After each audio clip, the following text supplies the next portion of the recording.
പണിമുടക്കുന്ന തൊഴിലാളികളെ ചൂഷണം ചെയ്യുന്നുവെങ്കിൽ പണിമുടക്കണം. പണിമുടക്കിന് ഒരിക്കലും എതിരല്ല, പക്ഷേ ജനത്തിനെ വലച്ചുകൊണ്ടായിരുന്നു. അറിഞ്ഞായിരുന്നു നമുക്ക് അത്യാവശ്യം നമുക്ക് വരേണ്ടതിന് വന്നതിനെല്ലാം ആവണം. ഞങ്ങൾ ഇനി ട്രെയിനിൽ വീട്ടിൽ പോയിട്ട് കഴിക്കാൻ. പണിമുടക്കൊന്നും ഒരു ആവശ്യവുമില്ല, ജനങ്ങളെ ബുദ്ധിമുട്ടിക്കുക, അത്രേ ഉള്ളൂ. ട്രേഡ് യൂണിയൻ്റെ ആവശ്യങ്ങളൊന്നും നിഷേധിക്കുന്നില്ല, എങ്കിലും പൊതുജനങ്ങൾക്കുള്ള ഈ ബുദ്ധിമുട്ട് വളരെയധികം പ്രതിഷേധാർഹമാണ്.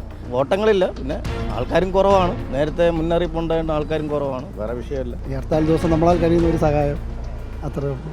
തൊഴിലാളികളുടെ സംയുക്ത പണിമുടക്ക് ഏകദേശം ബന്ദിന് സമാനമായ രീതിയിൽ തന്നെയാണ് തിരുവനന്തപുരം നഗരത്തിൽ അനുഭവപ്പെടുന്നത്. എന്തായാലും ഈ ബസ് ഇറങ്ങി വരുന്നവർ, അതുപോലെ തന്നെ ട്രെയിനിൽ നിന്ന് ഇറങ്ങി വരുന്നവരൊക്കെ തന്നെ പിന്നീട് യാത്രാ ക്ലേശവും അതേപോലെ തന്നെ ഹോട്ടൽ അടക്കമുള്ള സംവിധാനങ്ങൾ ഇല്ലാത്തതുകൊണ്ട് തന്നെ വലിയ ബുദ്ധിമുട്ട് നേരിടുന്നുണ്ട്. ഇതിൽ അവരുടെ പ്രതികരണത്തിലേക്ക് കൂടെ പോകാം. എങ്ങനെയാണ് ഈ സമരത്തെ അവർ കാണുന്നതെന്നുള്ളത് കണ്ടറിയാം. ബുദ്ധിമുട്ട് പിന്നെ വണ്ടി കിട്ടിയില്ലല്ലോ, ഞാൻ പിന്നെ 12:45 പോകണം. ഇന്ന് ഈ 12:45 വണ്ടിയുള്ളൂ. തിരിച്ചു പോകാൻ വേണ്ടി നിൽക്കുക, ഒരു ആവശ്യത്തിന് വേണ്ടി വന്ന ആവശ്യം കഴിഞ്ഞ്. ഇതിനിടയ്ക്ക് ചായ കുടിയൊക്കെ നടന്നോ? അതിനുള്ള ഹോട്ടലുകളൊക്കെ പൊതുവെ അടവാണ്. അല്ല, ചാപ്പാട് കൊണ്ടുവന്ന് വീട്ടിൽ നിന്ന് കൊണ്ടുവന്ന് കാപ്പി കൊണ്ടുവന്ന് കുടിച്ചു. ആൾക്കാരൊക്കെ ഉണ്ട്, വലിയ കുഴപ്പമില്ലാത്ത രീതിയിൽ പോകണം. തിരുവനന്തപുരത്ത് വലിയ പ്രശ്നങ്ങളില്ല, പ്രശ്നമൊന്നുമില്ല. ഇപ്പോൾ അവിടെ സെക്രട്ടറിൻ്റെ അവിടെ ഒരു ഓട്ടം പോയപ്പോൾ ജാഥയുണ്ട്, വേറെ പ്രശ്നമൊന്നുമില്ല. ഓട്ടങ്ങളില്ല, പിന്നെ ആൾക്കാരും കുറവാണ്. നേരത്തെ മുന്നറിയിപ്പ് ഉണ്ടായതുകൊണ്ട് ആൾക്കാരും കുറവാണ്, വേറെ വിഷയമില്ല. വന്നിട്ട് ഇപ്പോൾ എത്ര മണിക്കൂറായി ഇവിടെ വെയിറ്റ് ചെയ്യുന്നു? 1 മണിക്കൂർ കിട്ടായി. ഇതുവരെ വണ്ടിയൊന്നും കിട്ടിയില്ല. ആക്ച്വലി എല്ലാവരെയും കൊണ്ടാക്കാൻ ഹോസ്പിറ്റലിൽ 2-3 പേരെ കൊണ്ടാക്കി. ജനറൽ ഹോസ്പിറ്റൽ മെഡിക്കൽ കോളേജിലും ഒറ്റയ്ക്കൊക്കെ വരുന്ന വയസ്സായവർ. പ്രതിഷേധങ്ങളൊക്കെ കണ്ടോ? ഇല്ലല്ല, സ്കൂട്ടറിലായതുകൊണ്ട് നമുക്കൊന്നും ബാധിച്ചില്ല. നമ്മൾ ഫ്രീ ആയിട്ടാണ് സർവീസ് ചെയ്യുന്നത്. ഈ ഹർത്താൽ ദിവസം നമ്മളാൽ കഴിയുന്ന ഒരു സഹായം അത്രേ ഉള്ളൂ. ഞാനൊരു മുൻ സൈനികനാണ്, നേവിയിൽ എഞ്ചിനീയറായിരുന്നു, ഇപ്പോൾ റിട്ടയർഡാണ്.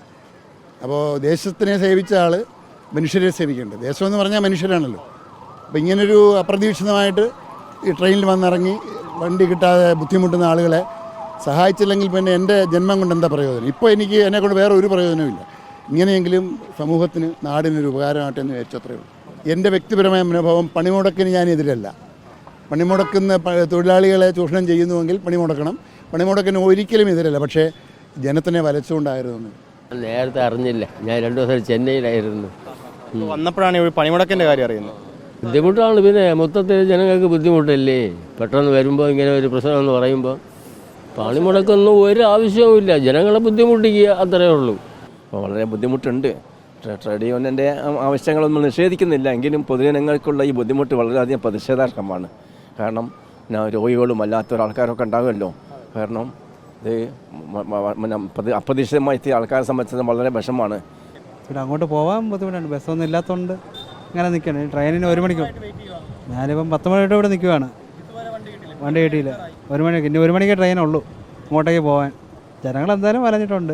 നിയമസഭയിൽ വന്നതാണ്, ലോകയുക്തയിൽ ഒരു കേസിൻ്റെ നല്ല അറിഞ്ഞ് വിളിച്ചു വെച്ചപ്പോൾ കേസൊന്നും മാറ്റി വെക്കാത്തതുകൊണ്ട് പിന്നെ നമ്മൾ വന്നതാണ്.